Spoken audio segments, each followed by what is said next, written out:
understand that in Article 15. Every person shall have the right to freedom of expression, being fully responsible for the abuse thereof, period.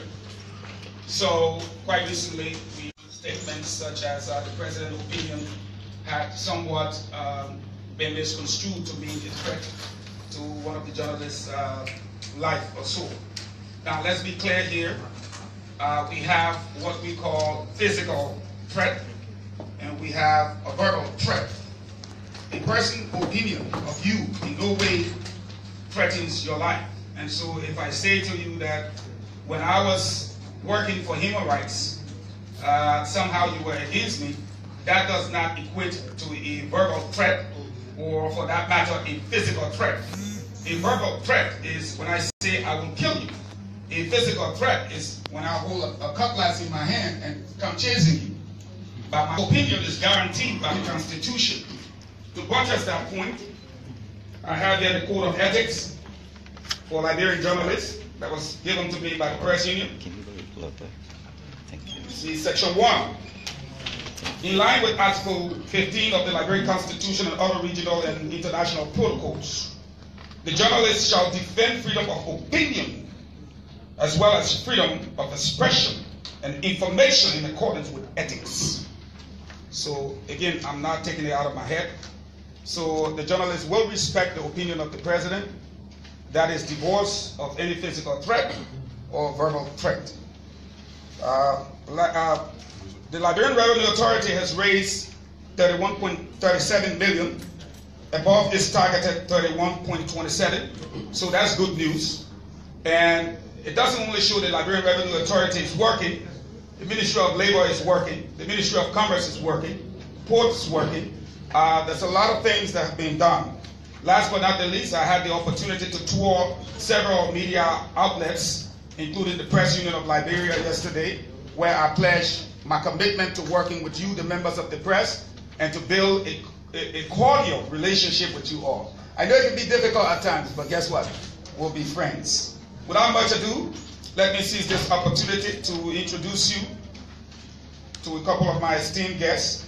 We have in our midst today the Honorable Minister of Labor, Honorable Collin, who will speak on the current state of the labor sector of Liberia and the hurdles and challenges that that institution or that ministry is faced with.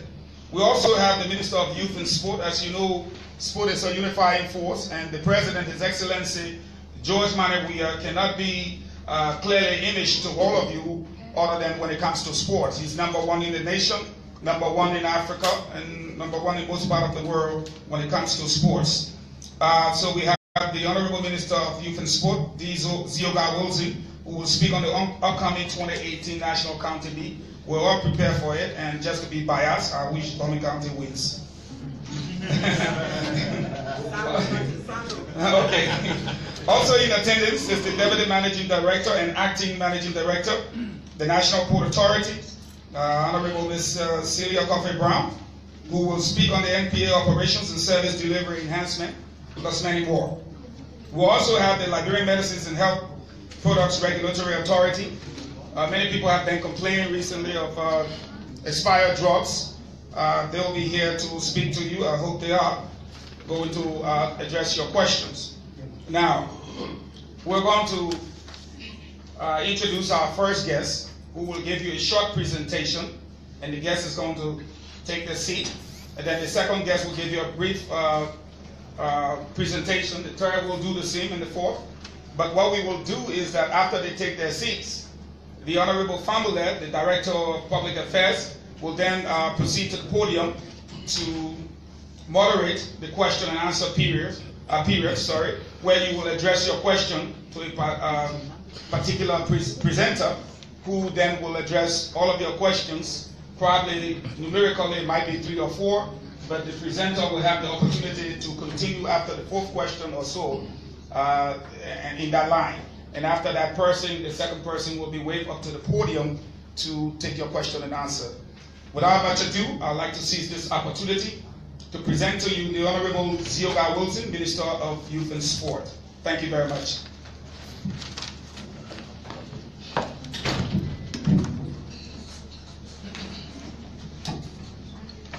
Thank you, Deputy Minister Fahngon, distinguished ladies and gentlemen of the Fourth Estate. I am indeed happy to be here today to say a few words to you all and to take questions as regards youth and sports in this country. Though the protocol dictates that we speak about the county meet, which we will do, but given such a platform, we also want the country and the world at large to know that Ministry of Youth and Sports also caters to the youth population of this country. The youth constitute 65% of our population. The vocational technical educational training called TVET also for the component of Ministry of Youth and Sports. So we will basically touch on each of them and then build the opportunity to ask questions that you may so deem necessary. As you all may be aware, county meet kicks off this weekend in 4 counties. There will be simultaneous games going on in Bon County, Kidman County, Grand Bassa, and Simon. The games this weekend are all part of the preliminary rounds. And those that qualify from the preliminary rounds will also come to Monrovia, the 8 counties, to participate into the quarter and semi-finals of the county meet. We've also added another ingredient to the county meet this year for the first time in the history of our country, and that is we went by the FIFA dictates, having this committee on social welfare for our people. What that means is that the day before the finals, this committee goes out to hospitals in vulnerable communities and give out food, medicine, what have you. This has never been done before in the history of the country in this country, and we are also adding that to part of it as this government, part of its social responsibility to the country. And that committee is chaired by our able, energetic, and dynamic First Lady, Ambassador Clara Marie Weah. She will chair that committee.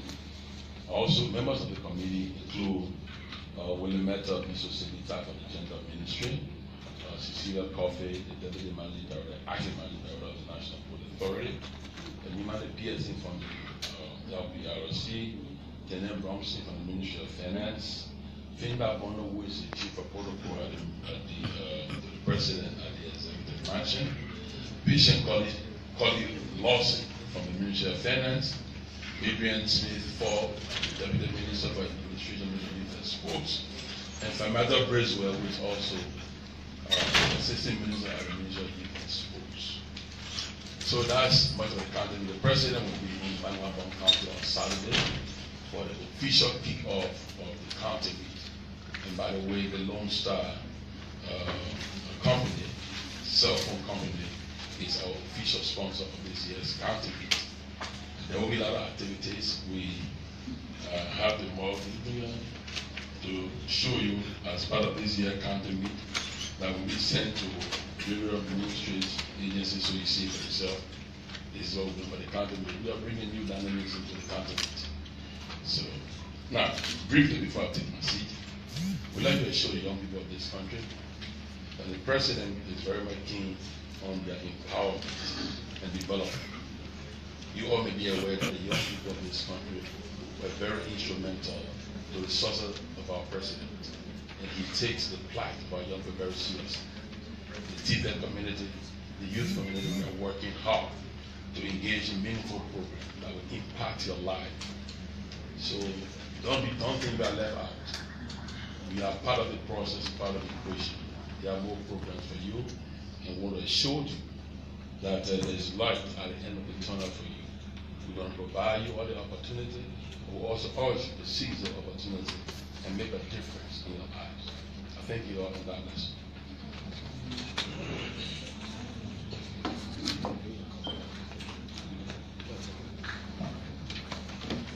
We will now invite the Honorable Minister of Labor, Honorable Moses Y. Collins.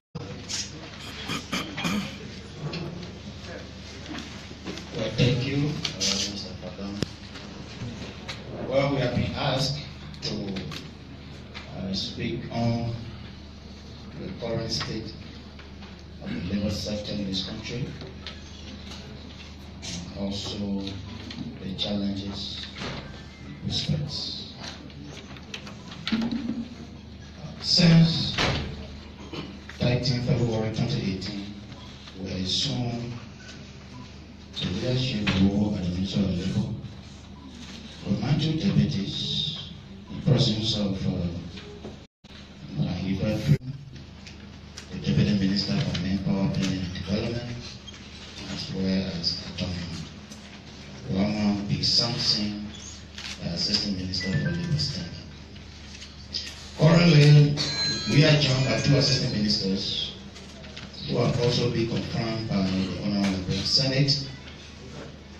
They include Mr. Alexander S. Gagu, the Assistant Minister for Administration, and Mr. Toba Arosi Port, the Assistant Minister for Labor, Trade Union and Social Dialogue.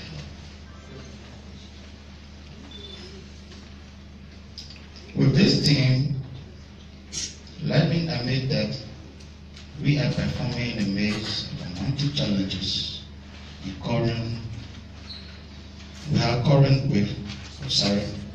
Let me admit that we are performing in the midst of multi challenges we incur at the Ministry of Labor.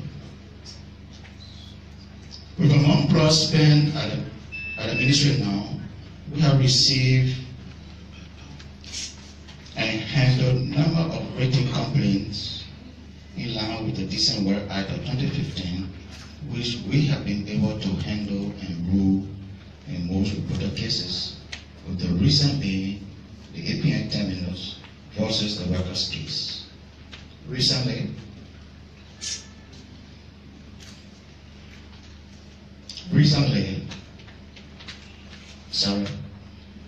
Currently, investigation continues into the case involving the management of the Sati Brothers and Drug Plus versus the workers. And at the end of this ongoing investigation, ladies and gentlemen of the press, will provide an update to the media, to the public through the media.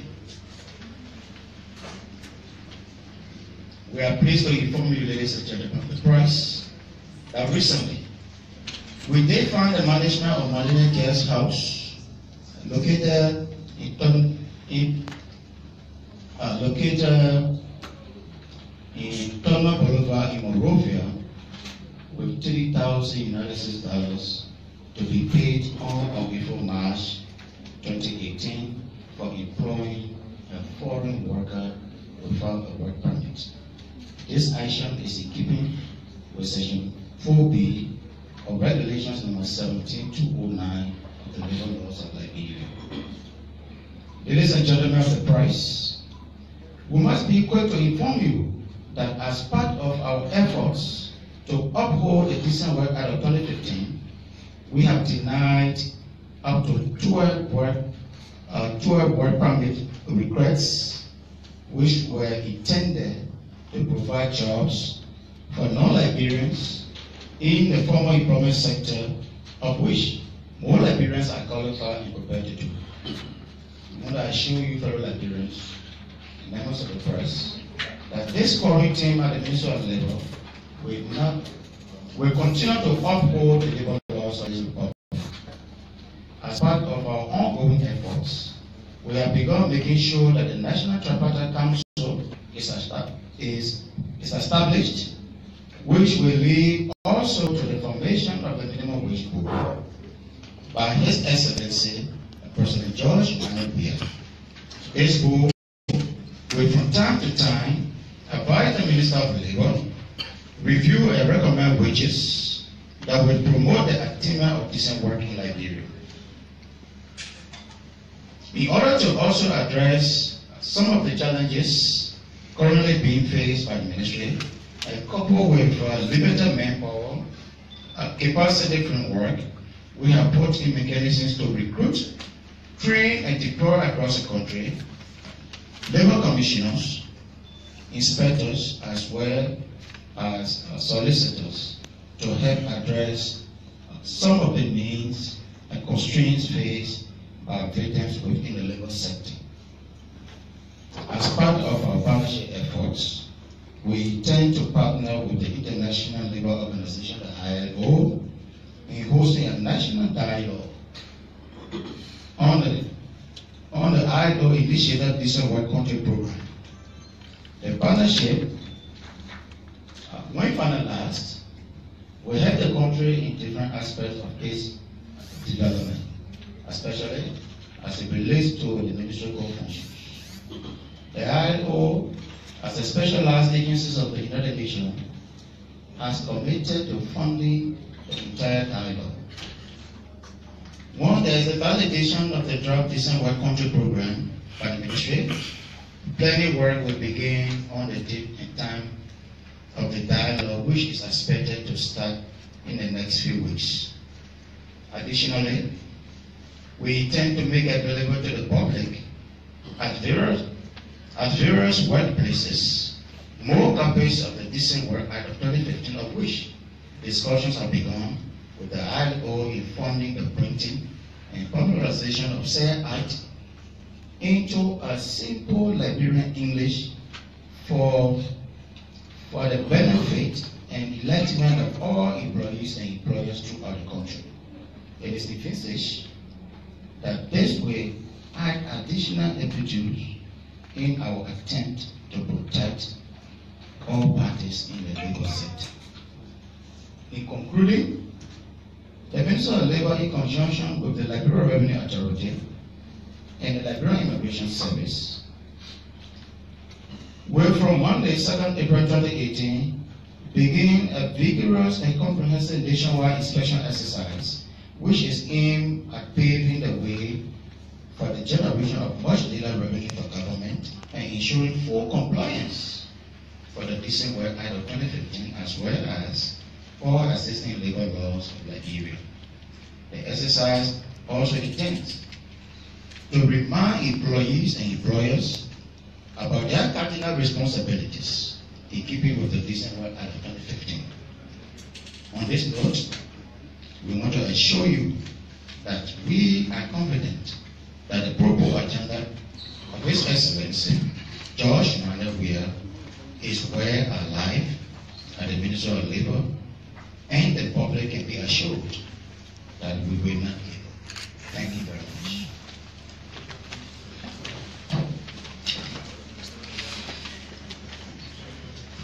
On that note, we will invite Ms. Celia Coffey Brown, Acting Managing Director of the National Port Authority. Thank you.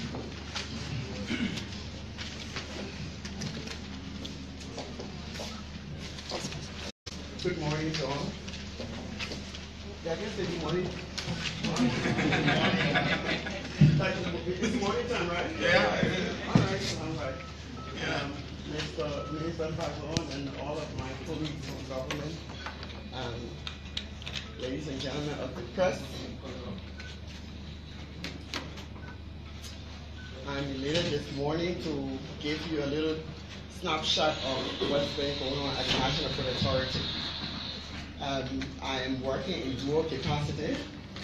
I think in my first week I worked in triple capacities as a deputy for administration appointed. Then I had to act as the operation person, and then the acting managing director, and then the board. As a matter of fact, so it was 4, but then now we have a board, and we have Christopher Wisman is the operation deputy managing director, and myself, I'm still acting dual capacity, DMDA and acting managing director. Well, we've been there for 2 months, but I think one of the advantages of working at a place and then being appointed there is that I've worked there, so I know a little bit more. I didn't receive a turnover note from the transitional team, but we were still able to work on some progressive work. So let me let you know where we are. During the injury period, our leases, some of our leases were not properly crafted according to our policies, and we have been able to review our leases, and we have been able to call all of our lessees to the table. I think I had a meeting day before yesterday after a month of reviewing, and they are all willing to comply. There were little discrepancies here and there, but I had to reiterate to them the purpose of the Pro-Po agenda. The Pro-Po agenda is to effectuate the lives of the ordinary people, to bring people from map to mattress. So if we have businesses who are collaborating with our management team to defraud the nation as a whole, then that's not a good thing. So they've all agreed to comply. So we're going to redo their leases, and that's a plus. Normally people put up a fight. Okay, the labor minister just spoke. In my first week as deputy managing director for administration, one of the things I like to see is fair play. At the National Port Authority for several years, we've had casual laborers. Now, casual laborers are supposed to be daily workers. For some reason, people have worked in that capacity for 20 years, for 15 years. The work span of a person is 25 years. And when you've been retired, the company or wherever you work is supposed to pay you your retirement benefits. But if you have been a casual laborer for all that time, to me it's wickedness. It's so inhumane, because we deprive someone of their livelihood after they spend their youthful years, working with a company. So what I did the first week was to abolish casual laborer kind of thing with the National Port Authority all across our 4 ports. As you know, we have 4 ports: Monrovia, Buchanan, Greenville, and Harper. So we affected them. At the time I was a management consultant there, they were making $2.50, and one of my recommendations at that time that they should make $5 per day. So with that $5, they made $120. But when I took them from casual laborer to contractors, and then eventually we're going to go to employment, full-time employment, I gave them $200 a flat rate. So every 2 weeks they get $100 opposed to getting $60 every 2 weeks. They used to get $30 per month. We changed that to $60 every 2 weeks, and now I have changed it to $100 every week. So every 2 weeks they get $200. That was one of what we did. Quite recently, we wrote a letter to the President's office. The outstation port of the National Port Authority depends on logging activities to be able to generate funds. Some time ago, somewhere in October during the injury time, President Sirleaf ordered an executive order number 89, depriving us of the revenue that is entitled by the management of the National Port Authority. They used to pay us $3 per cubic meter of log for using our ports. Unfortunately, I'm a reading person. I read everything. I read Facebook, I read the newspaper, I read everything. Even the papers that come on my desk, I read them. So during my analysis, I realized that I was signing checks over for people who use our ports, and obviously that money had to be paid into our accounts, and then we have to pay them back the money. But then I was looking, well, we're paying back these people this money, but what is there for us? So I began to inquire, and then I began to ask questions, and I was told that there was an executive order, and that executive order deprived us. Our station port are supposed to affect the economic activities of the southeastern region, which is again Buchanan, Harper, and Greenville. If we are deprived of the necessary revenue that is supposed to come to us, we're not going to be able to employ the people of that area.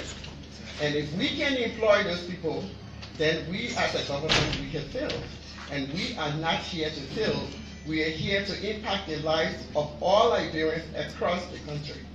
So we've written that letter, and hopefully, some way, somehow, we are asking the intervention of President George Manawia to ensure that the National Port Authority is not deprived of the income that is due us. It's almost like, someone come to use my port, use my facility, but you don't pay me any money. Now, how am I supposed to carry out my projects? How am I supposed to pay my employees? How am I supposed to upgrade the port, as a matter of fact? And I'm appalled even now, at the time, the argument was, the logging people, they ain't making no money. But the prices of log, has gone up.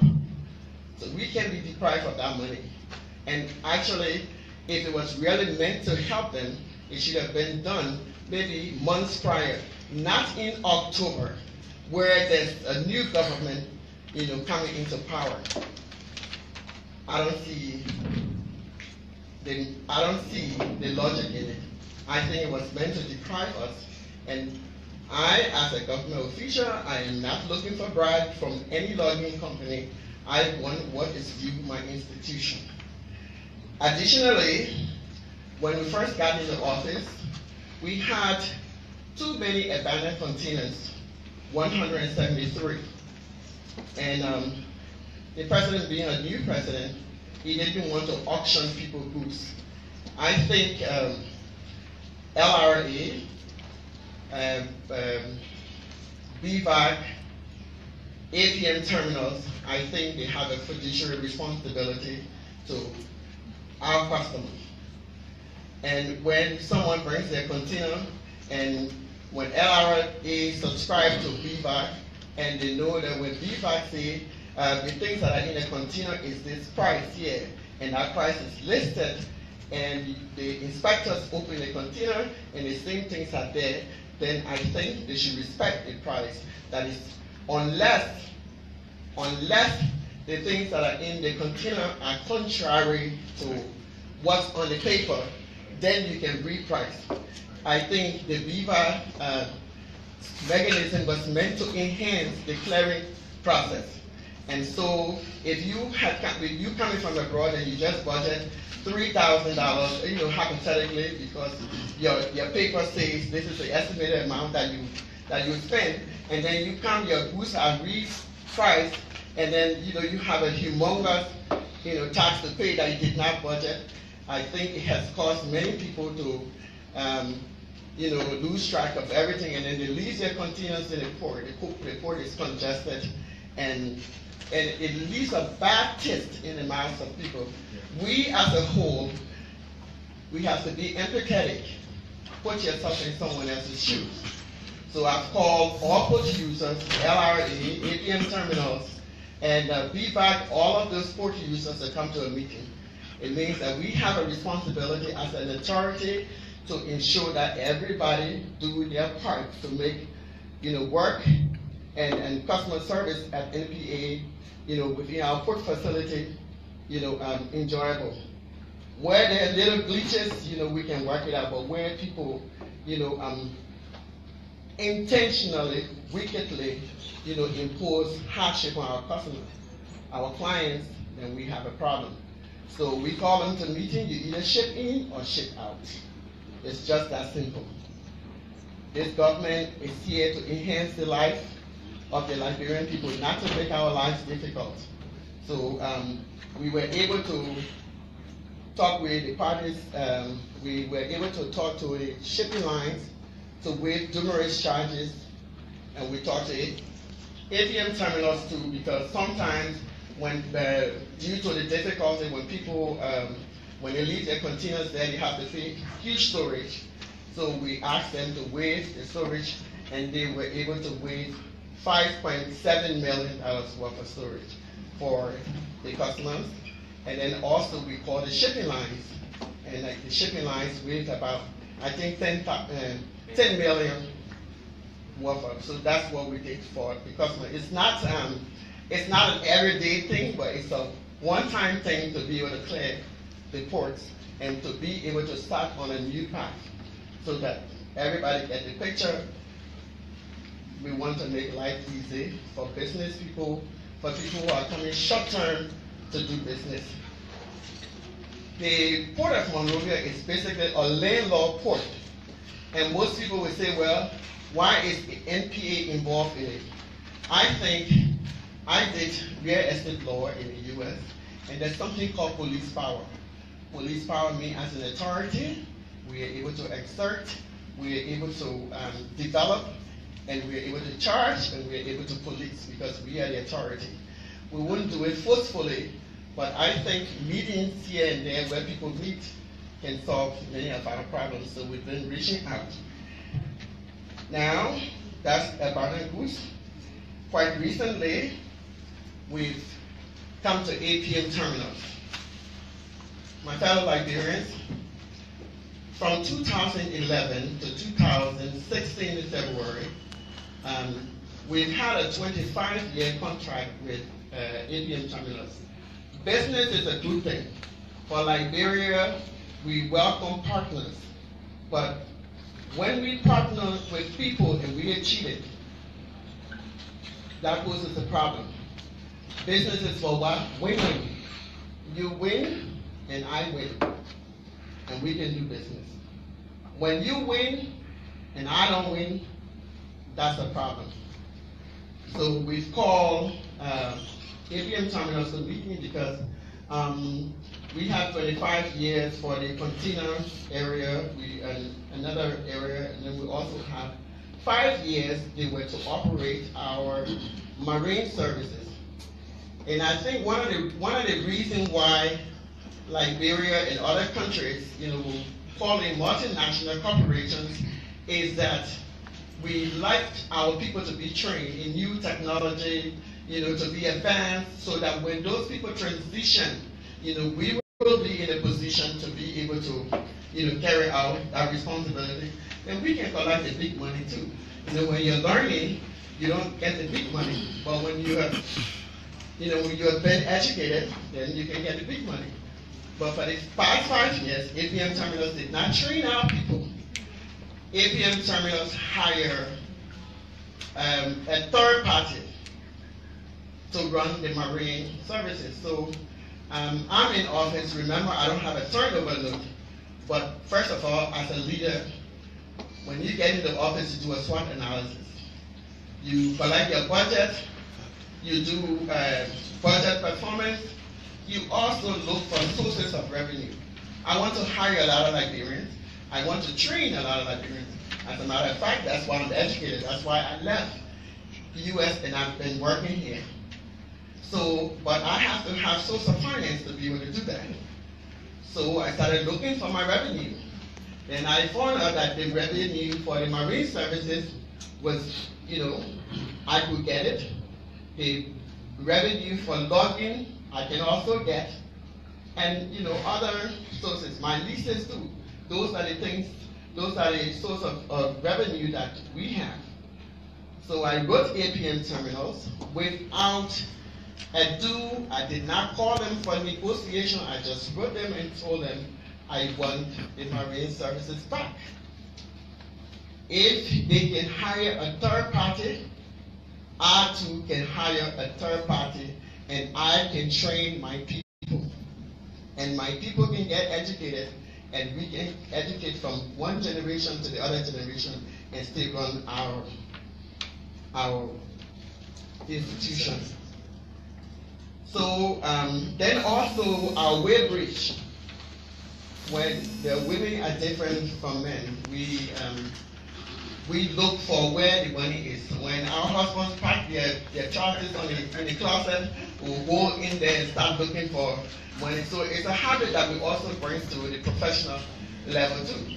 So I'm looking for the money. Then the wage bridge is instrument that brought about $400,000, to the table too. That's a lot of money. And that weight bridge disappeared. Well, then I told the people that are responsible, you got to show me where the weight bridge is.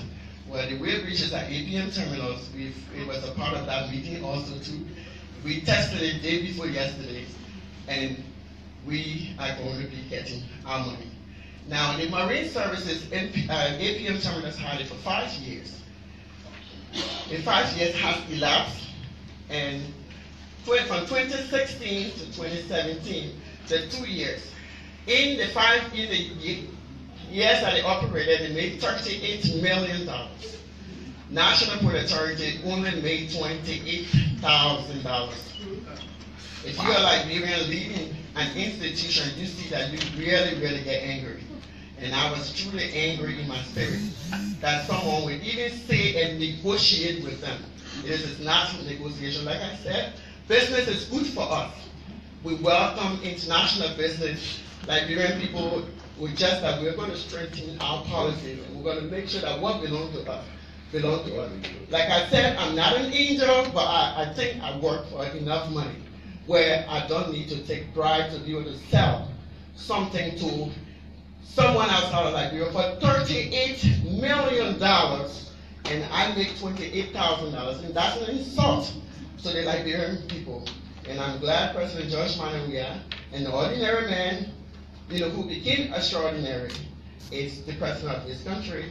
And with him, we're going to go out, not by violence, perhaps maybe not even by court, but by the fact that we are patriotic citizens. We're going to get back what belongs to our people, so our people will start making decent wages. Our children, our sons and daughters will start going to school, so that we'll be able to effect. So for 2017, they got $7 million, and I want to believe 2018, they also got about $7+ million. So we're looking at about $14 to $15+ million. So I tell them that we did not have the authority to use it. I think we've written you before, and I'm writing you now. It's $14 million. I want the $14 million back. The $14 million for the 2 years doesn't belong to APM terminals. And as long as, well, I'm deputy managing director, you never know whether I'm going to go one step, but even at that, I would like to set the platform for either myself or whoever is coming in to be able to effectuate, what should have been done 2 years ago. So that's where we are. Our ports, recently we went to the various ports. I went along with the board. Finally, I think that's where I am. I went together with the board. Members of the boards normally don't go on such tour, but it is important because the work at the National Port Authority is very massive. So we went from port to port, and we, myself together with the board members, were able to see, what needed to be done. This is the decision, a little bit of the decisions that we've made. People who live in Monrovia will stay in Monrovia and work in Monrovia. People who live in Buchanan, maybe you left from there, you came to college here, we have to create jobs for you in Buchanan, so that Monrovia will be depopulated, and the other places people can go back to where they originated from. Now people can go back to where they originated from, they can't find jobs there because they have to live. So what we're doing now is that we're not taking people from Monrovia to send them back. In the future, when all of our money begin to come in, we will go to colleges, we'll have job fairs, that will affect each county. We're trying to decentralize the ports, where operational money for the ports will go to each port, so that we don't buy things from Monrovia and take them to the various ports. Because the National Port Authority should be the catalyst for economic activities within, Grand Bassa County, Greenville, and Rosino County, and Harper, and then maybe future ports, which are something on the table. So, ladies and gentlemen, this is what we've been doing. Our casual laborers are happy. Our managers, we affected the employment status of some college graduates who graduated from college, but yet they were casual laborers. A kid who braces all the difficulties in Liberia to go to college cannot be relegated as a casual laborer. It is unacceptable. We can't do that. It is against labor practice. As a matter of fact, what we have done in management over the period of years, I worked as a consultant, next in a third-tier position. Now I'm a little bit in the driver's seat. So in the driver's seat, you're able to change and change some things, and you're going to be able to right some of the things that are wrong. You know, this is not a one-time thing. I think the gateway to the nation's economy is a strategic place. You put anybody there, it's going to affect our economy. We got to put educated but God-fearing people there. It is important. People who have respect for human dignity. So this is a brief history of what I've been up to the past 2 months now. Thank you for listening to me.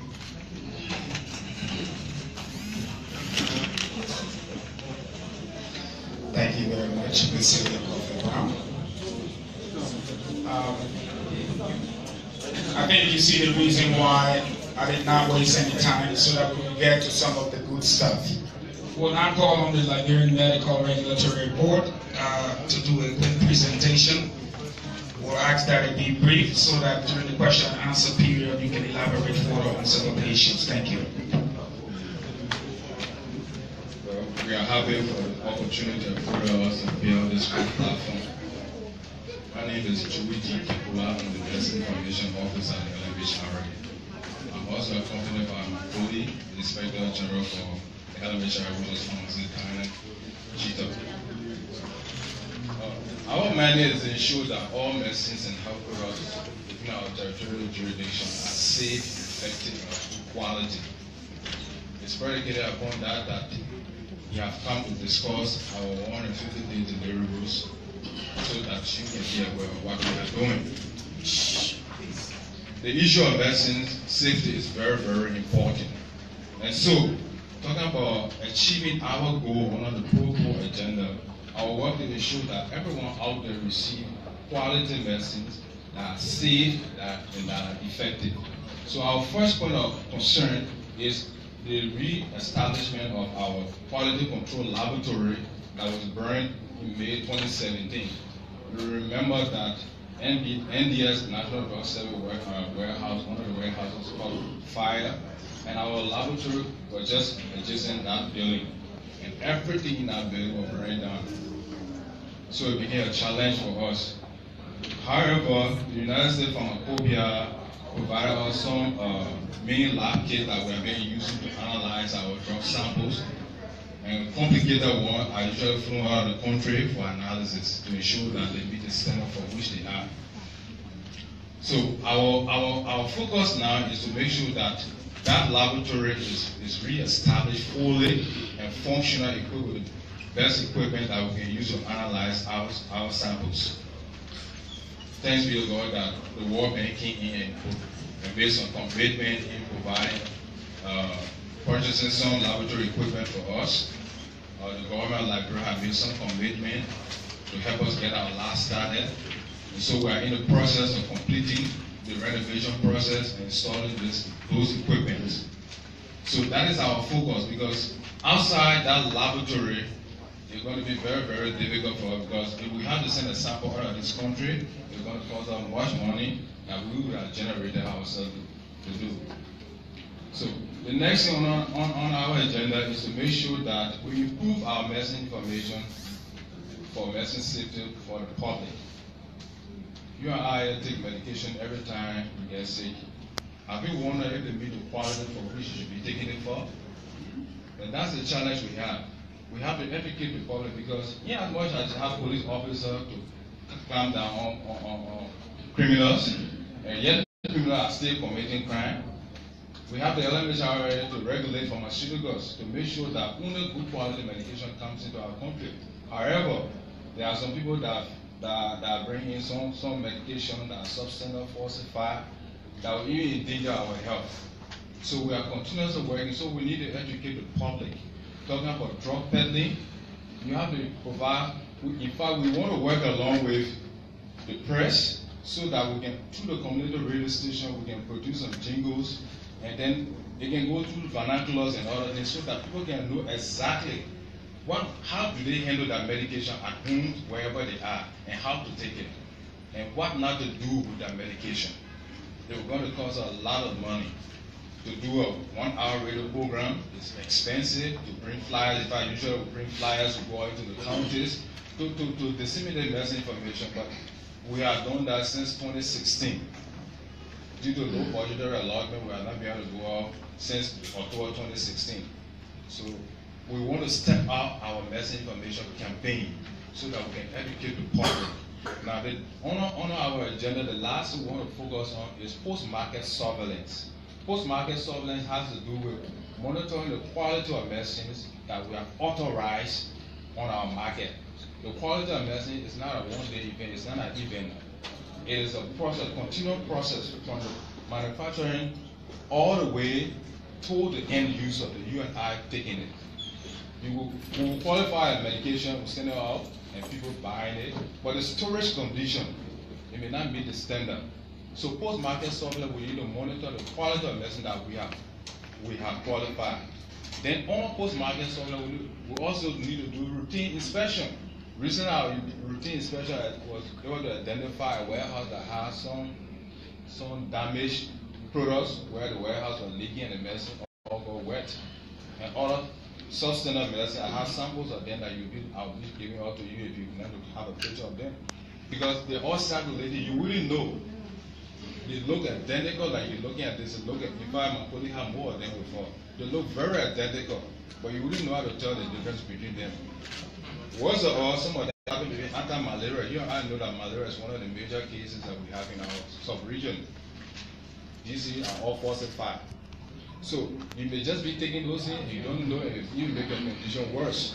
So we need to put more into our post-market surveillance so that we can be able to weed out those bad medication from off the market. And one thing we want to emphasize also is the donation guideline that we have in our country.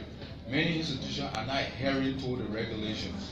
People go and bring medication, they say it's donated. Just yesterday, the custom called us and identified a hospital saying for some supplies. Among those supplies were anti-diabetic medication, insulin and other things. You'll be surprised to find out that the custom officer, who is not a technical person, was able to identify insulins that expired the second one, which is February 2018. They are not even yet cleared, but they have expired. And according to our guideline, you're not supposed to bring donation that 1 year. Because they go into the hinterland. Yes. Now, you tell me if they didn't enter into the hinterland, would they be able to? And the issue of incinerating or destroying expired medicine is something very scientific. All of that will be creating more health hazard. You just don't go take medication, you chunk it in the dumper, you say you are destroying your expired medicine. No. It may enter the wells, and then we develop antimicrobial resistance or other conditions. So all those things have to be taken into consideration. The issue of quality of medicine is very, very important. Many of the time when we talk about health system, our resilient health system, we don't capture the quality component for which the LMHRA have been established for. So we think it's important at this time, because everyone will all take medication in this room. And you may not know, you think you're going to buy something, and you may not know that it's just a substandard medication. More to that, drug diversion is one thing that we want to handle. 2017, we had a situation where the Ministry of Finance Development Planning funded some post-market surveillance, and we already identified a huge quantity of government supplied drugs into private facilities. Now, what is happening? If that kind of thing continues, what it means that you go to the poorest person will go to the clinic, They will not find drugs, no medicine, and they'll have to go to the medicine store to go buy the medicine that should have been free for them. The reports are available at our office. So we want to step out our post-market surveillance to ensure all of these things so that we can be able to ensure the quality of health services that will be provided for our country.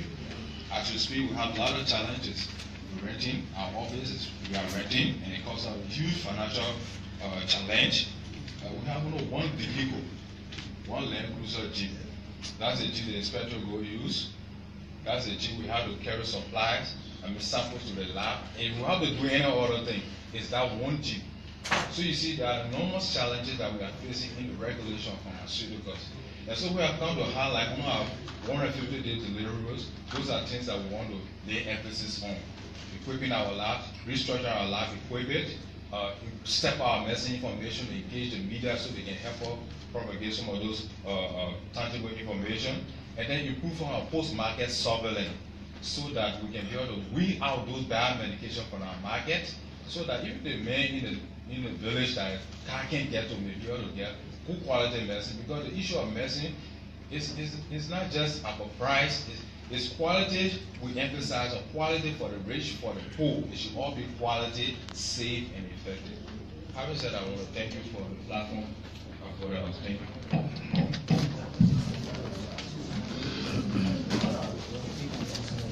Thank you very much. We will now proceed to invite the Director for Public Affairs, who will moderate the question and answer period, beginning with Honorable Diesel Wilson. Because of time, he will be traveling to make sure the counter meeting and stuff is set up. So, the Director, are you there? Thank you. Thank you also, my Minister. Your question should be in line with the presentation, please. You said 3 questions, Minister? Did a lot of 4 questions? I'm going to respond. Okay, sir.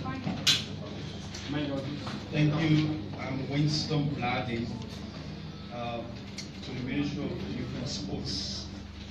We are all known Orange, Liberia, formerly Selcom, to be the official sponsor of Liberian football. The government of Liberia terminated such contract or expired. Then to the Ministry of Labour, we spoke of 12 work permits that were denied. All right, so I'll stop it for now. Thank you. Thank you very much. Can we see the form? Good afternoon, Mr. Wilson. My name is Cecilia Clark. I'm a freelancer. Talking about TVET, you've shown government commitment to youth development in the country. Can we have it quiet, please? Thank you. Yes, as I was saying, you have shown government commitment to youth development in the country. There have been a lot of protests at the MPTC in the past, which has raised concerns in the public. As you have taken up leadership at the ministry, how prepared are you in making sure that this situation is not repeated? Thank you. Good afternoon, Mr. Minister. I'm Rudolph Bucket, and I represent the Youth Force of Newspaper. As Eric R. is set of banker, very conventional. Please, let's have some quiet to this is one live. message should be taken to the people if this then meet will be a success story. Take the last one, email.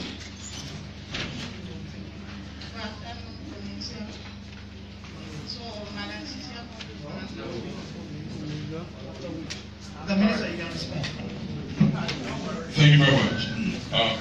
I first of all like to state here that the county meeting is being held jointly by the Ministry of Youth and Sports and the Ministry of Internal Affairs. We have received maximum cooperation from Minister Garnet Salif and his officials, and we'd like to acknowledge that. We also like to thank the Ministry of Finance, the Honorable Samatue, his deputy assistant, and their technicians who worked diligently with our Deputy Minister of Sports to make sure that we receive funding for this year's county.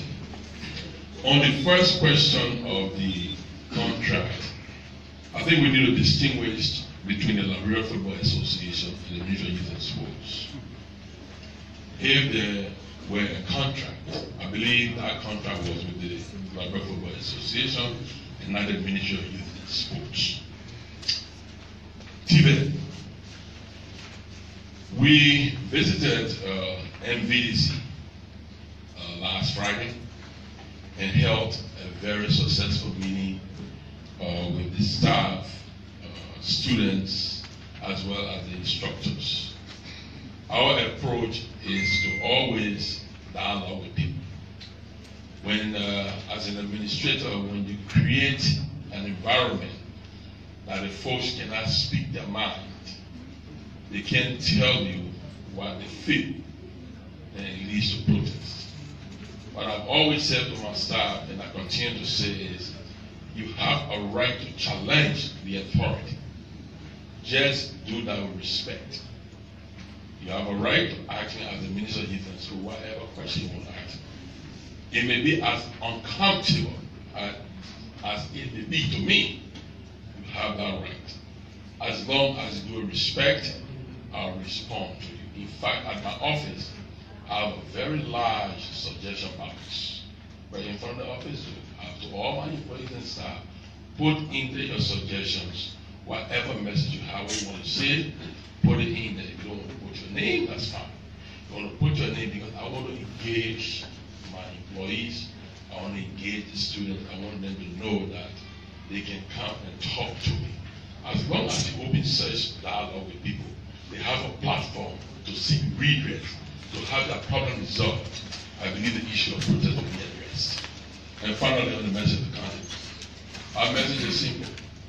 We are uniting Liberia after election through sports. We know that sports unify people. We have our own recent memory of 1979 when our late William Arotolo, president, organized a Six Nations tournament in Liberia.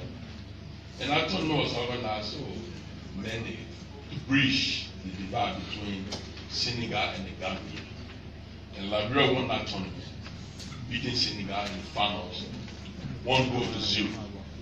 I remember that famous match. So we had serious issues during our elections. Our country went through a lot.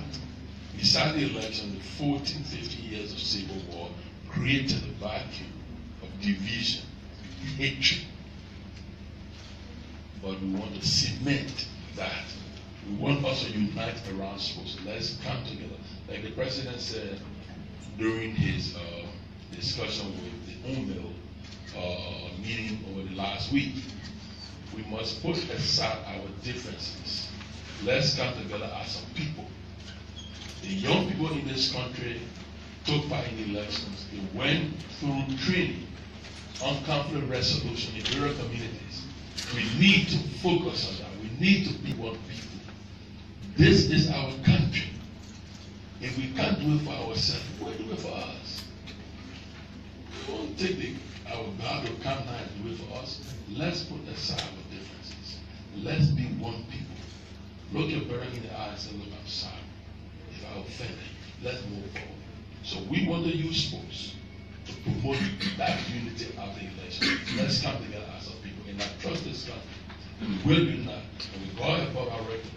We overall prevail. I thank you and God bless you.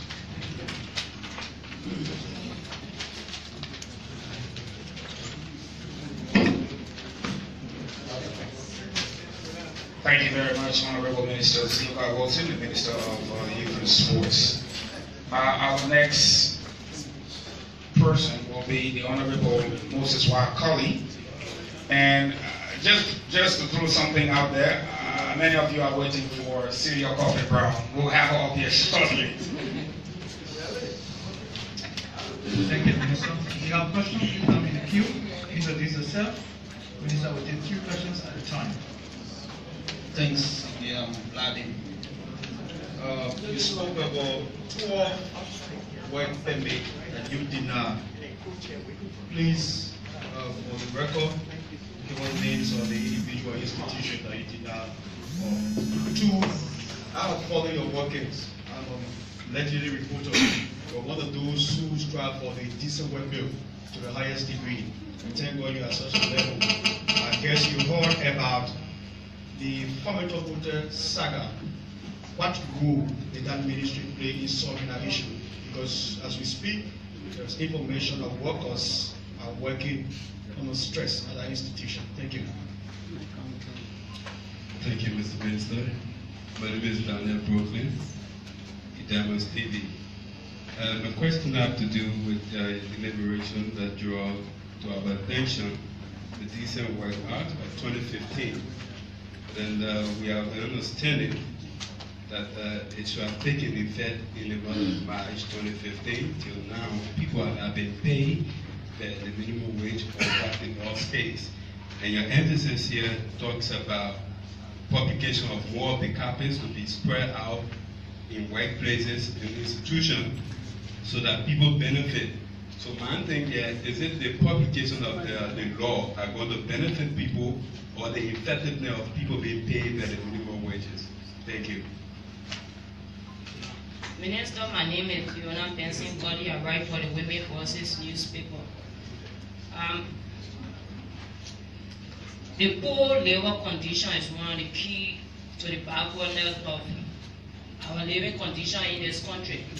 So I would like to know, because Liberians are good at talking, but the implementation are what lacking. So I would like to know what new are you bringing to the labor sector to improve the living condition of Liberians? Minister, you can respond to the three or come back. Okay, thank you. Well, thank you. As you may be aware, we're campaigning along with President Weir as a coalition. We campaign with a simple message. That message was change. We are prepared as a ministry to bring a change within the labor sector. And we are prepared for that. Let me try to respond to question 1 regarding those, the 12 persons that I mentioned about that they have been denied. You know, in the past, you hear around country or in Monrovia, some employers will say, I have the government in my pocket. And they will treat workers in a form of manner. They will allow non-Liberians to do jobs that Liberians are qualified and willing to do. And so what we've done, along with my team, whenever we receive application, in fact, there is an understanding between the Liberian Immigration Service and the Ministry of Labor. This time around, before you come in country, I want you to work as an alien. You first apply to the office of the minister for prior approval. And once we look at the job that you want to come to in Liberia, if we feel that we have qualified Liberians and willing to do such job, we don't allow you. But if you are in country and you have an existing book before we took over and you are seeking for renewal, that's why we deny you. And we can, maybe a year after, we can give you copies. You have Indians, Lebanese, Syrian, Filipino, trying to apply to become a mechanical engineer. And you know we have those people in Liberia. We have Liberians that can do that. You want to be a cabinet specialist. You know when you use in the office, someone who can assemble them. We got Liberians. Go to Jima, you got Liberians that are doing that work. You want to have cutting specialists, this cutting. I'll give you the list. That's the job they're going to come to in Liberia. They don't chief mechanic. Tell me. Maybe if you are bringing Jaguar in Liberia for the very first time, we will understand. you can bring in experts that will come, in order for you to open a garage. But we assume that after 5-6 years, you should be able to train Liberians. For those who were big around here in the 80s, where the Americans introduced the jackpot, they had Liberians that were working on those vehicles. But if you have an existing garage that you be dealing with Nissan in this country, you be dealing with Renault for the past 10, 15 years or 25 years, if you want to bring a mechanic to work on Renault or Nissan, will not allow you to come in. We know that we are qualified Liberians. You got someone trying to apply as sales and operation manager in store. Tell me. And so the change that we can bring on, the change has come about. We are prepared to institute a change. Maybe like what my sister from the board was saying, it is good to evaluate people, and especially in this government. There are people you need to know them well. I have been privileged to work with the Finance Ministry for 15 years before going at the legislature. And I spent 12 years at the legislature at my own position. Immediately after the oath of office in my second term, in 2012, I didn't wait up to 2016 or 17. In 2012, I announced that I was not going for third term. You can ask the local people. I did announce that. So meaning, I was prepared to live my ordinary life. I decided to invest in farming. I have one farm, more than 200 plus acres that is now producing. I have rubber farm, 2 different farms. So I'm not an angel, but nobody can say, quality is in my pocket. In fact,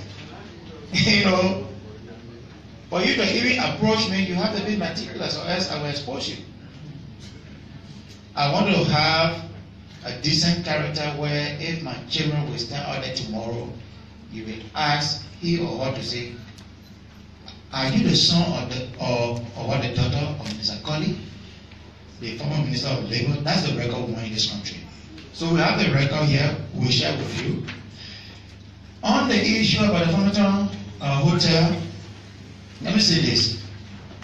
We decided not to complex or to have our job to be so complex. We have put a system in place. I just told you in my brief statement that by Monday, 7th April, there will be a joint inspection that will be launched across the country.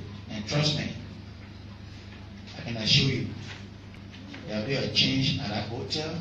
Not only at that hotel, all the big names, the untouchable at the time. In this country, I said to somebody, and my deputy sitting over there, he will tell you, when you meet me in my office, and you have been here for the last maybe 15 or 12 years, I will remind you that this is a new day in Liberia. You have to be reminded. We are on an obligation to protect the investors and also to protect the interests of the Liberian people. So we are there to balance the scale. But for anyone to insinuate that those days where you take a telephone and call the minister will call the inspector from the field, those days are over. And I assure you. In fact, something that we did not mention about, and I didn't mention about revenue issue. We are losing revenue. I checked the record along with my team. The performance of the Labor Ministry has always been between 3.9 to 4 or 4.1 million. As a matter of fact, I once chaired the budget in the legislature, so I have these pieces of information. We noticed that there is no full disclosure when it comes to aliens working in this country. You, the media, and I will encourage you to be an investigative, reporter. You kept telling me you have about 5,000 aliens that are within the labor sector. Because if you say you are generating about 4 million, that means you have even less than 4,000 foreign workers in this country, which is not factual. Just the Lebanese, I know they're more than that. Even the Chinese, they are more than 6,000 in this country. So we will make sure those who are practicing bad labor and treating their own employees will go after them beginning money. We have so many cases. In fact, if you went at the office now, just by the mere pronouncement, we have so many applicants. Some people send texts that, oh, since you took over, the people giving us boots, they giving us hairmen. And let me say this, this is not, this has not been established. And you, besides the 2FM, having heard that on any other media, you need to go at San Gabi. Something happened there. Yes. It is alleged that at the San Gabi plantation, the workers were called for a meeting. It is alleged because I don't have that before me. Okay, I'm on the record to be straight. That they called the workers to have a dialogue on their own status, where they could backdate their employment status. And the spokesperson said, no, we heard that the labor team will be coming. We cannot damage our own case. And that discussion ended in dialogue. You need to go to San Gabi and say, because that's the Liberian that died there. This guy left the meeting while going the next day they saw his body. Yes. You need to ask the police. You need to ask the security apparatus. And you need to go to San Gabi. I have a text on my phone. But I don't deal, with such information like that. I need written complaint. So, we'll make a difference. Somebody asked about the decent work action taking effect since about a few months now or a year back. It is presumed that indeed the decent work act of 2015 is in full force now. It is in full force.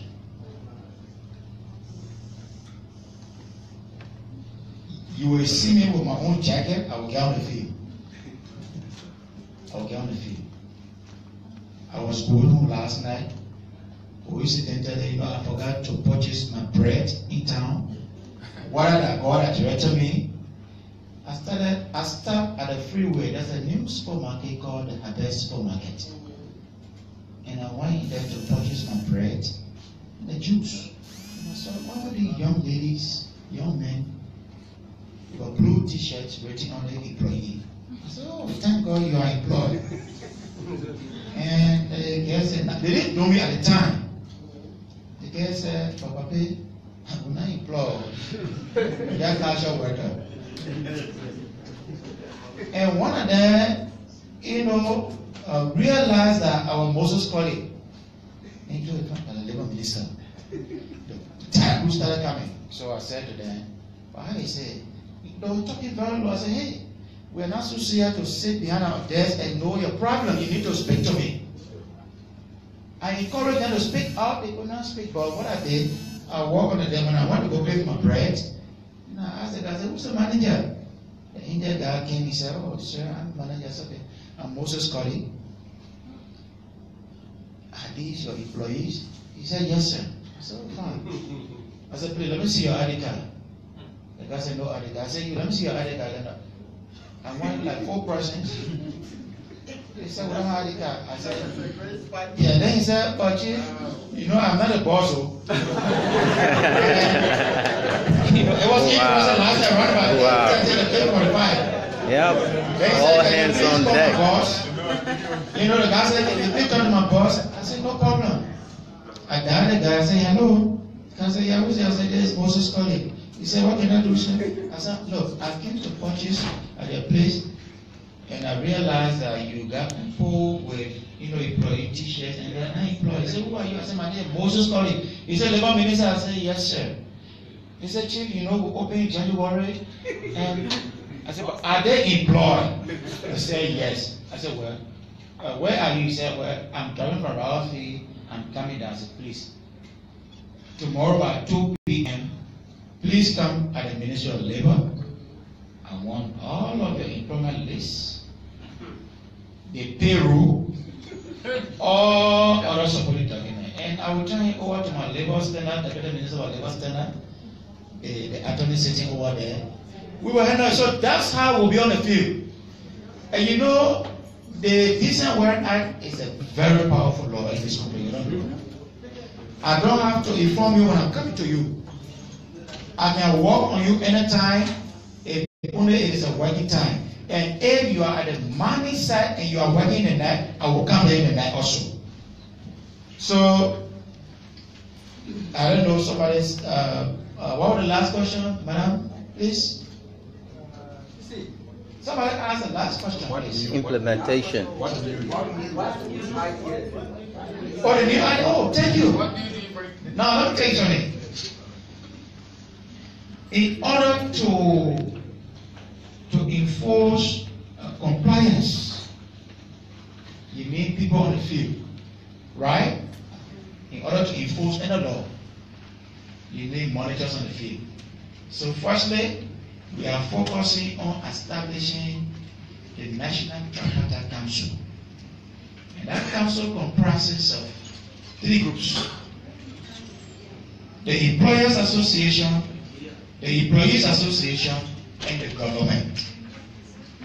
That team will inform the decision to form the minimum wage board. Now, the work of the minimum wage board is to determine from day to day, month to month, wages of workers. They will sit down and say, what, at this starting, this sector should pay employees, with this amount. So we are trying to establish those 2 sectors.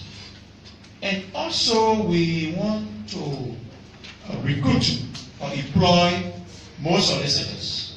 And these people should be law graduates, Liberians.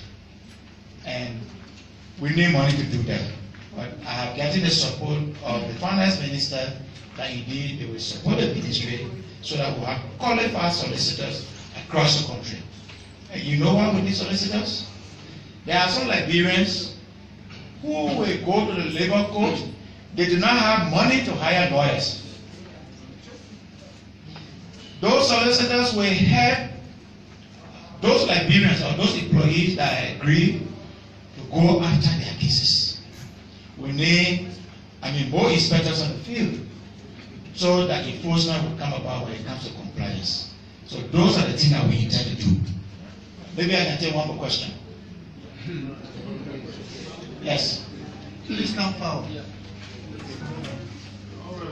Thank you, Mr. Minister. My name is Justice Clark, and I come from the Liberian News Agency. Very good platform, for the labor sector.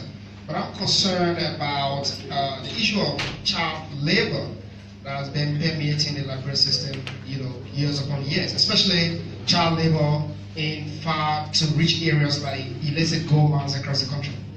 Thank you. And if you did hear me say that we intend to have the Decent Work Country program, we are in partnership with the ILO. Those are issues that we intend to address. Not only child labor, maybe I need to tell you that there is indeed trafficking in persons taking place in Liberia. And we need to fight that. We need to fight human trafficking in this country. But if you do not, there are so many forms of human trafficking. There are so many forms of child labor. So if you are not trained in that sector, you wouldn't know. The immigration man will be at the border and maybe the man traveling and say, this is my son. what will give him the authority to travel with that child or that boy, you don't know. So you need a trained person who will be specialized in that sector. So indeed, that country work, a program will address the issue that has to do with child labor and trafficking in persons. Thank you very much. Thank you, Minister. Thank you, Honorable Minister Moses Wakoli. Again, many of you will notice that is exactly why my strategy is very simple. We want to deal with the real issue and not trivial issues. And these are things that are all in conformity with the President's pro-poor agenda. We will now call on Ms. Celia Coffey Brown to take question and answer. And again, my Honorable Public Affairs Director will moderate the questions. Thank you. I'd like to encourage you to relate your question to the discussion, presentation. Please, we will take the first 3 questions. Madam Andy, please come out. My name is Black Johnson. Yeah, Madam in the last few days, there are reports that the Marines operation previously handled by the APA tender. Don't you think this event will have rapid effect on the operations of both and unmarked teams of rented contracts? There are 3 questions. Yes, Madam. I'm Dennis Nixon. I report for Prime Communication from FM. In the recent time, the Inspectorate Division of Commerce has been doing a great job, which I must applaud them for. And I'd like to know, like, you are training on new footing, what will be your role as it relates to mechanisms that will be put into place to ensure that continuous added point will be taken in time to have those products that you have put on the market? And my last question has to do with the recent scenario that relates to the WIAs.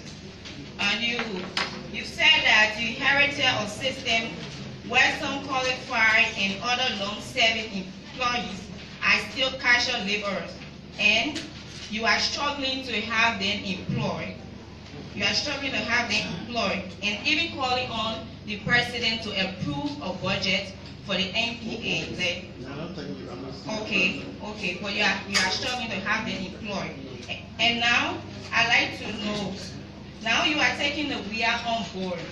You say you are a fair player, and you having them coming in as consultant. Don't you see that as a confusion to your target of fair play? So first, compound, I'd like for you to respond to that. Yeah, let me respond to that. Okay. I increased the salary of over 400 Liberians. I did not Liberians. Their last name may be Johnson, Tue, but they are what? Liberians. I also effectuated the employment from casual laborer to full-time employees, college graduates. Let's get to the point. What differentiates the WIA? As managing director, let's just put it that way, where I to go to the president asking, well, this person's name is Cooper, this person's name is Johnson, should I hire them? You think I should be employed? No, because it means I'm calling the president to do my job. I don't see where, I don't see Joe, I don't see Dube, I don't see Dennis, I don't see Cooper. I see a qualified Liberian, period. And since, sometimes people like to use this topic, so let's discuss it. Let us discuss it. The WIAs applied for jobs. Hello? I didn't go to their houses. Go check on Facebook, you will see. I didn't go to their houses. They applied for jobs. They are qualified and they got jobs. Because of what we are today, who did a 3-week research of all of my leases, I was able to call in about 12 people who had fraudulent leases at the National Port Authority. You know that it helps me. Because if I can make the president's brother to do a 3-week research for me, because I tell him I want this, I want this, I want this. Undeveloped land is 0.46. Developed land for rental is $2.28. For subleasing, which is lease assignment, it's 40%. Look at all of these leases and tell me whichever one does not comply. And you know what? I got that information just like this. And I'm able to call in those people. Well, is that person not contributing to Liberia? They're contributing to Liberia. Nepotism is when someone is not qualified and you are being, joy to be able to employ that person. Now when someone leaves their house, but again, I will bring it up. This our society, we have to be fair. If you go to CBL, you will see weeks having a tenure position for $25,000 plus per month. Since you like to discuss it, let's discuss it. If you go to LTA, there is another weeks we'll transfer the EK and for AH. You will see another weeks there for what? For over $25,000 per month with a tenure position. If you go to University of Liberia, there is another weeks there. Hello? If you go to LWSC, you will see another weeks there. You want to calculate, take your calculators, let's calculate. Executive directors of the National Port Authority make $4,500. The president is almost like the ultimate power except for the legislature. He could have employed his brothers. I think he was trying to appease the Liberian people by saying, you'll go find your own jobs. I'm proud of those men. 4,000. I am $4,050. That means 1 month pay of all the years is what? Let's calculate it. Okay, 1 month for 3 persons is $13,500 versus 1 week at the university. At the CBL making $25,000. I saved you plenty of money. Plenty money. That's why they call pro pool. But let's go into the best part of it. I'm a qualified Liberian woman. Very qualified. I know my job. And I'm proud and I'm very, very confident of my job. I'm very proud of myself. I think it is a blessing for me to work in this country. In fact, you know what? We even appease the president. I've been doing been working as a deputy for administration and acting managing director. I'm only making one salary. Don't you think we're still helping you? We're still helping you. We should not politicize everything. For the president's brother, let me ask you something. Can Ellen Johnson Sirleaf's son? All the weeks I mean, they are hand-picked. In fact, they have tenure jobs that the president cannot even revoke. But you are more concerned about a decent family. Decent families who are helping us. They come to work on time. They're very responsible. They blend in. They're very, very humble. If you look at some of our NPA pictures, you see them there. We got to incorporate them. Perhaps if I didn't hire them, nobody else would have hired them because what? They're the president's brother. Or so young one then, they should take that. Maybe I can dismiss them so they will take their plastic bags and they go from 1 week to the other weeks to the other weeks, and we have our president begging for a job. So let's be sensitive. Everything is not political.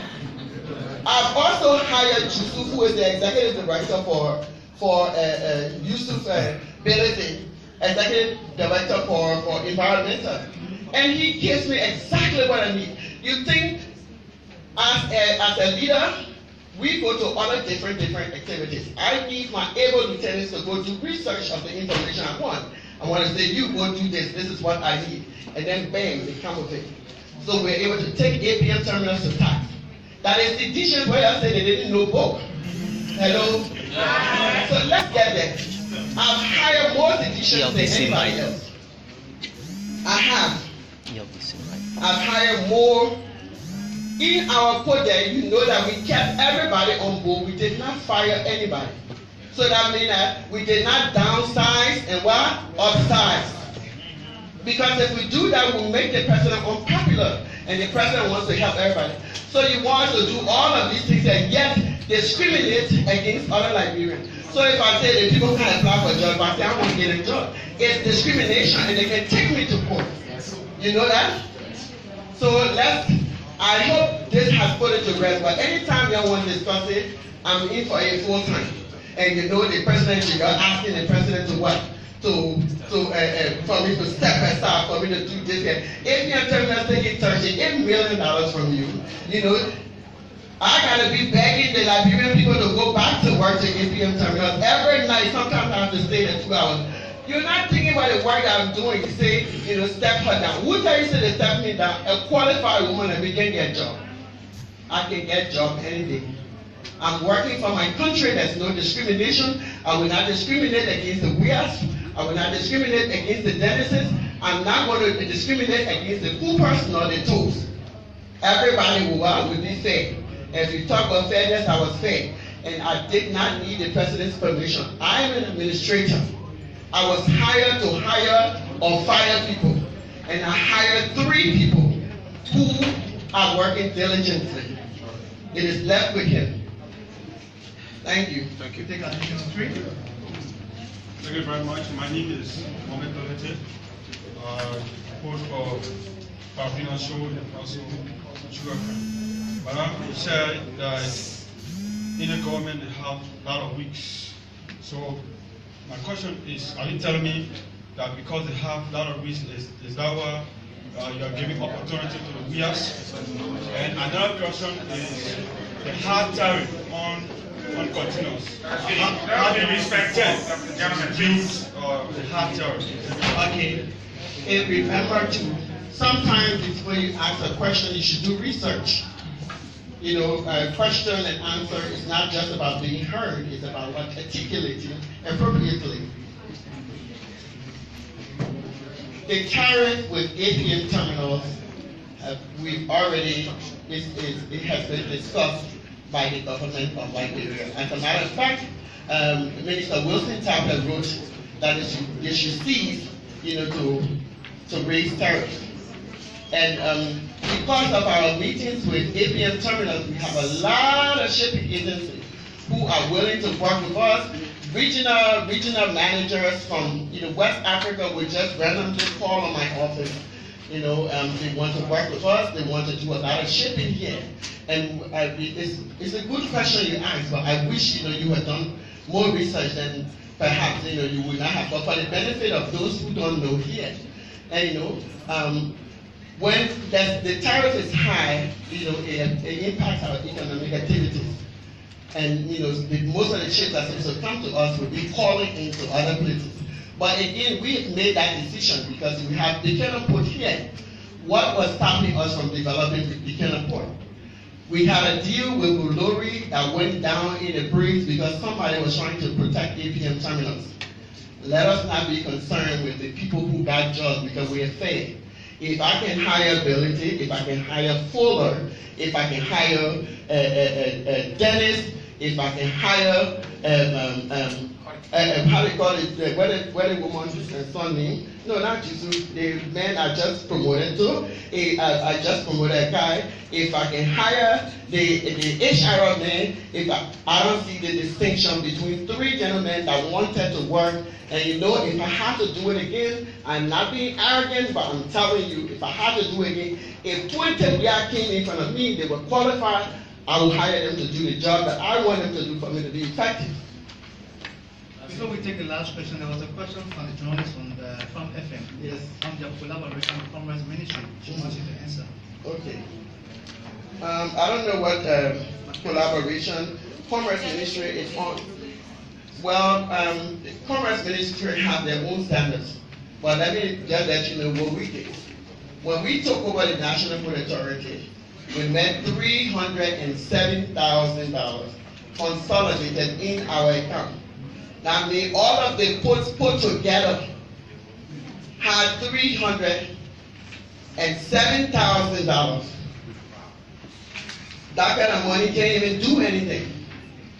Well, you know, sometimes when you're tough, when someone talks about it, it helps you. I think one time Costa was on his show and he said, y'all know Cecilia Coffee Brown had crew over. She full of pepper. I think maybe the people heard it or something, I don't know. But anyway, we wrote our customers, we started collecting. You know, we sat down, we formed strategy to collect money. Now, we can tell you our strategy, but we collected money, and up to now, we have a little over, for the 2 months, we have a little over $2 million in our account. We have paid our first, this will be our second payroll here. And comparatively, we can compare ourselves to other people, but we're doing well because we met both names, both consultants on our payroll, and even the payroll is still being, being streamlined.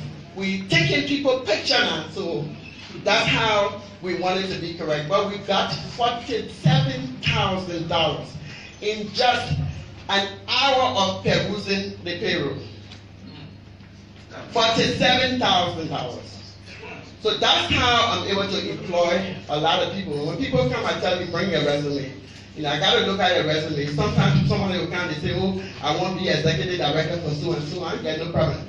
Bring your resume. If you qualify, we say, look, let me find you something because everybody needs a job, and then let me bring you up. But you qualify for this job, it's a senior management job.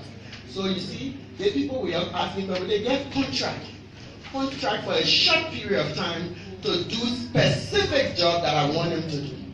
It's not employment. Contract. You see the other people who are named, let's be fair, they got 10-year jobs. That means they're sitting and somebody hold their hand, carry them, put them to that job, say, you can't move from here until after 8 years. And you understand me? You can't move from here after 8 years, they put it into law, 10 years. And they will collect $25,000 for doing job that you just graduated from university that you can do. But they're getting $25,000. So you are worried about a regular Liberian who could have got here. If the president wanted to appoint his brothers, he would have appointed his brothers.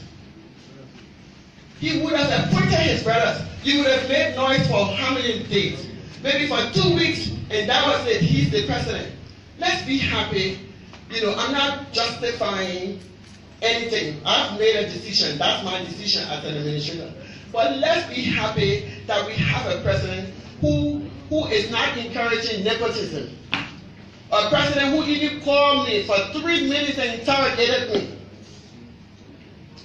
Interrogated me. And I had to defend myself as I'm doing to you. Rigorous 3 minutes. I had to defend myself. And you know what? Like I said, there are other people. So far as the president did not appoint them, but he can do so. For him not to appoint them is also what discrimination too, because they're Liberians. Come to think about it. If they got mad and they were to sue him, and you know, but that's another different story. I'm just saying something. So I'm not going to discriminate because I work for an organization that can get sued. What if I were under test? You don't know. So I have gentlemen that work with me, and I would defend that action no matter what it costs me. If I didn't have a job today, they say flower lady before God get caught. I mean, that's the thing. I'm not begging for a job. I think I have done too much for this country. I've been a patriotic citizen. I've never taken a dollar from this community, from wherever I've worked before. I've never had government car. I have a car that I paid $481 for. I've never traveled on government before. I've never had no government scholarship ever in my life. So I'm not trying to appease anybody. I'm just trying to do my job. Thank you. Good afternoon, I'm Emmanuel Giaga Gaswa, and I work for the Independent Museum. Firstly, it's important and I commend you for the rigorous thing for the National Port Authority. Oh, I'm not sounding like a PR, but I saw you coming, moving people status, like casual workers to permanent employee, and also adding a benefit or they have to trickle down effects on the family and on our economy, and clearing all abandoned continuums, making everything easy. Now quickly to MPA Terminal D. If I take a backward glance, this deal has been a very terrible development. I don't know how we came about this deal. And now you coming in, you want to change everything. MPA Terminal has illegally taking money, criminally taking money from the Liberian people for 2 years. I stand on my word. For running the marine services 2 years. Please, let's respect the journalists. Contravening terms and conditions stipulated in the contract. The contract says after 5 years you manage our member, train it work with us. So if you manage it 2 years additionally, and you took approximately 14 million from all our cover, or money that's impacted our economy, is criminal in nature. Now, your decision to get the money and then to have them pay the money, you are being indecisive. You said you will not do violence, which I agree, but you also said you will not go to court. No. How will get them money from them, man?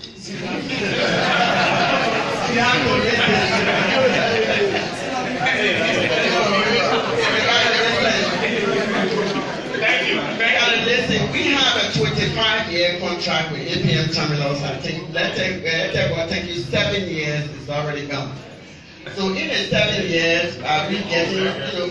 Hello, please. Y'all listen now. Please. So let me drop it down to that brain. The same thing you want to know how we get down money now. When you sign a contract, it becomes a valid instrument. But there's stipulation in the contract that says that 5 years we will get our marine service, but thank God that 5 years has elapsed. Remember, please listen attentively so you remember. I work in third-tier position. A third-tier position only gives you leverage as a department head. And you know what? At that point, your bosses can keep things from you that they don't want you to know anything about. There can be the boss can decide to do selective executive meeting and exclude you from there. But I'm not going to go into that. But now I'm in the driver's seat. Hello? The opportunity has been given to me now. So with that opportunity given to me, it is my responsibility to read the contract, to designate people who do thorough research. That's what we pay them for. I have an executive director for monitoring and for concession, and so I was able to get that information after they've done that. And then once I'm able to get that information, then I'm able to call them to meeting. How will they not give me, if I'm the head of an entity, how will not give me what belongs to the entity? The only way they can keep it is unless they give me bribe. Now, if I'm not willing to unequivocally accept bribe, I said unequivocally, I lay emphasis on somebody got to put their foot down in this country, and it got to be us. The previous people wrote them before, but however, when you start talking and things, people can silence you. You understand me? Now, an unpatriotic person can be silenced. A patriotic person cannot be silenced because this is not about me. At my age, I'm already educated. At my age, at least I got my little hut. At my age, I got my children. Why will I be placed in a position to what? To deprive you? Then this is not pro-poor. All of my work for the past 7 years has been pro bono. I came from the US where I worked with Honda Motors, one of the most, one of the most sophisticated corporations in the world. I was the top sales consultant. I made over $100,000. I live in a $530,000 house. I drove a Mercedes-Benz. Yeah, American people here. I came to this country. What job did I take? I was cleaning poo-poo in Niguta and West Point and PHP. So every Zogo knew me in this town. So it means that when you've lived that life, when they say pro bono, it means that I will sell my house while I build because I want to live in hot. No. But I want to be able to bring people up who will build houses like myself. This is what pro bono is all about. Pro bono is about me taking that one person. Half of the young people that are working in NPA, they were tested. I employed them. I scouted them from their communities and brought them to work. I got Jared Bono, who was hired as a casual laborer. He's smart. He used that money until he went to LU. Because he stayed in LU 4 years. I worked there about 6 years now. But in that 6 years, Jared Bono, as a casual laborer, got a college degree. I'll be damned. I hired him and made him an employee. And you know what? I've been thinking about him a whole lot. I will make sure through MPA you will get a master's degree. It is important to me. If I can help all, I can help one person who can sing my praise. That's what it's about. And I'm not trying to appease the person, but I'll tell you something. John Gray didn't want money. He want make name. I ain't want money. I want make name. Name, the Bible says, well, a good name is better than silver and gold. And let me tell you, I may not be perfect. In your eye, you may think the decision I made was wrong. But let me tell you, as God is my witness, President God didn't tell me to make that decision. I made it of my own. Maybe it was not, I didn't know the magnitude of it, but it happened. And I'm happy that, I'm able to defend it. I don't think, it's time for us to love each other. It's not time for us to deprive each other. Right now, the code is maxed out. So I may not be able to do employment until after we have all this money that we're fighting over, we're fighting for, and I'm sure. And you know the Bolino people, my name is Bolino. Bolino is a hard-headed person, who will go to war. I've never lost a battle before because I know my heart is in the right place. We're not trying to fight our partner. The man asked me, what are you getting to put? Violence doesn't solve a problem. Sometimes simple coming to the table will solve a problem. When you work at Honda Motors, the way I'm telling you, you negotiate everything. When we negotiate, we're not friendly. Because, I want this, you want this. Are we friends then? No. But we're doing it peacefully. But when we have reached an agreement where you are happy and I'm happy, then we're friendly. We can go to dinner and lunch together. We can do high five. That's what business is all about. Prophetically, let me go to Isaiah 61:5. Strangers shall pasture your flocks. The sons of aliens will be your vindresser.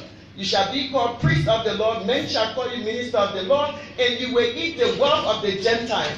So prophetically, we are supposed to work with multinational corporations.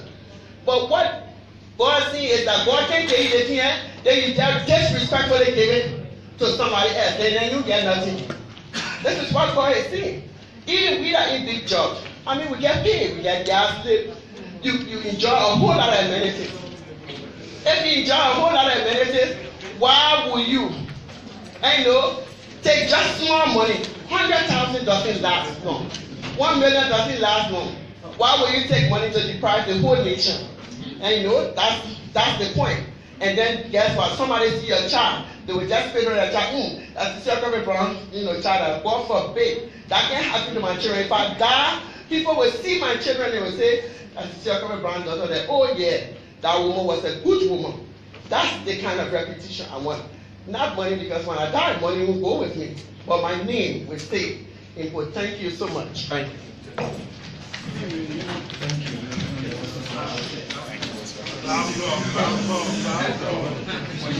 Thank you, Mr. Prophet Brown.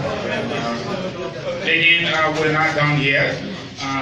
we're going to have the LMA director come out, and again, after he is done, again, Brother Famula is going to moderate the question directed to him.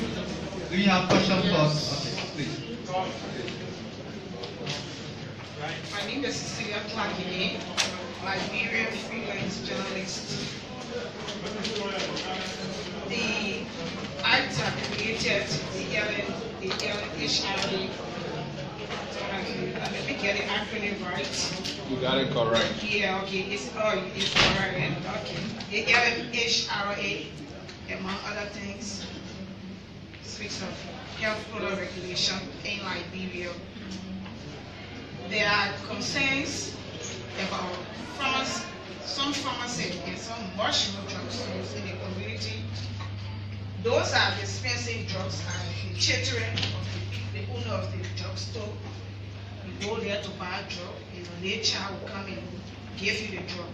How well are you monitoring that aspect? Even the quote-unquote bigger pharmacies, the Indians, for example, they themselves will come and give you the drug. Are there pharmacists that are supposed to dispense drug? And another question, how have you been faring since the laboratory got burnt? How do you test your medicines? Thank you. Thank you so much. Okay, since the fire incident that occurred at our laboratory, as I said in my presentation, we have many lab kits. The many lab kits were donated to us by the USP Pharmacopoeia, one of our strong donors. And those many lab kits were intended for rural county work. And then the mini lab headquarters will be used for compendium testing. Compendium testing has to do with those specifications, looking at the quality specification and details. Now, what we have been doing, we have been working along with the mini lab kits to ensure the quality of medicines. Those that the mini lab kits cannot handle, we send out of the country to CIPA, or CIPA, that's ISO certified lab in Ghana and other countries. We are saying that it costs us much money to do those, and that's why we want to get our labs running. Now, it talks about the dispensing practice. Now, LMHRA has this mandate to ensure the quality of medicines on our market. The practice is regulated by Pharmacy Board of Liberia.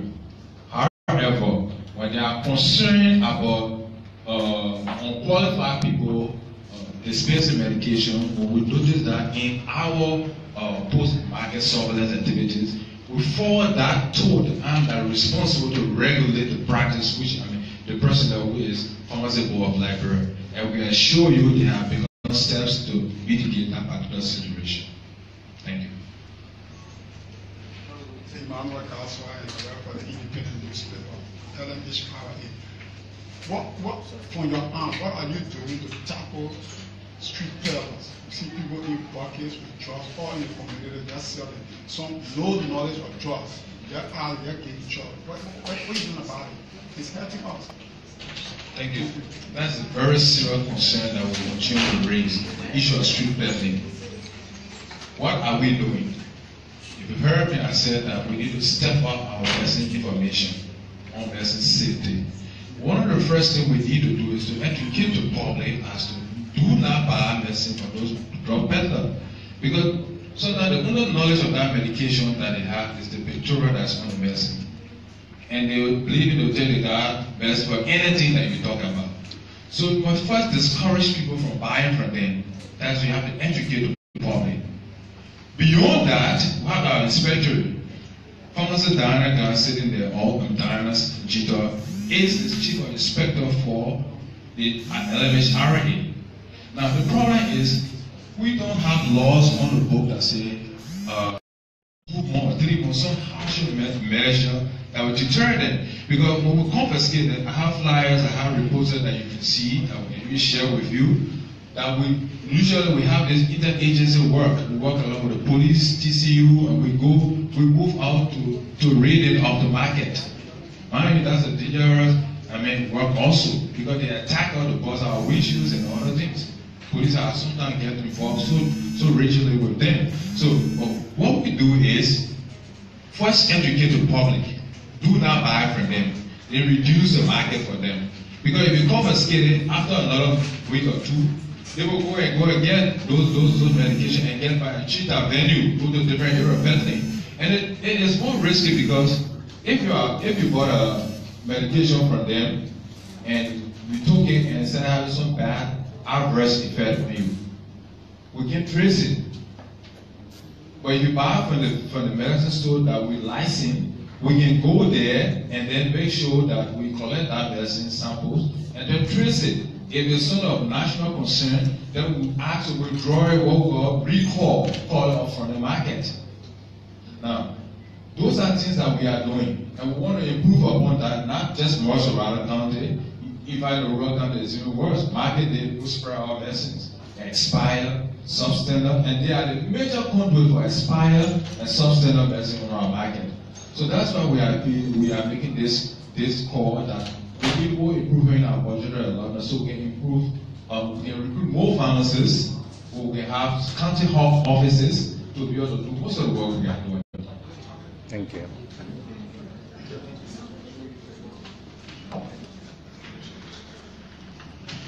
Thank you very much. I know many of you might have questions for me. We're not going to take away the substance of what we have today. Another press briefing, I will carefully catalog and articulate some of the gains made by this president, especially relative to the Popo agenda. And I will deal exclusively with the executive branch of government, since in fact the legislative branch of government is on a little recess. And when they come back, I'll give them time to put themselves together, wherein we will proceed with the judiciary, and then when they shall put themselves together, we will incorporate the legislative branch of government. As it stands right now, I will turn you over to my Assistant Minister for Information Services to continue with you as I take my leave to tend to important issues. Thank you.